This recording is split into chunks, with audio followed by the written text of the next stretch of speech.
Hey guys, welcome back to my channel. If you're new here, then welcome. So guys, want to know how I achieve this look with this, then keep watching. It's just going to take you just 3 minutes or 4 minutes or so let's just get right into it. I'm just putting a timer here so that you guys know exactly how long it takes to install your closure wig.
So guys, while we are waiting for the hair to set, I just want to remind you guys that before you put on your wig, make sure that you tint your lace.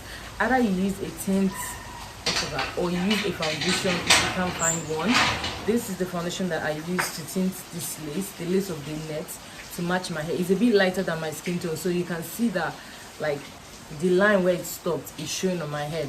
But once I put on my makeup, it's going to be invisible because this is the color foundation that I use. So that is why I use this foundation. So you have to use a foundation that is closer to your skin tone or closer to your scalp tone, whatever English you want to use.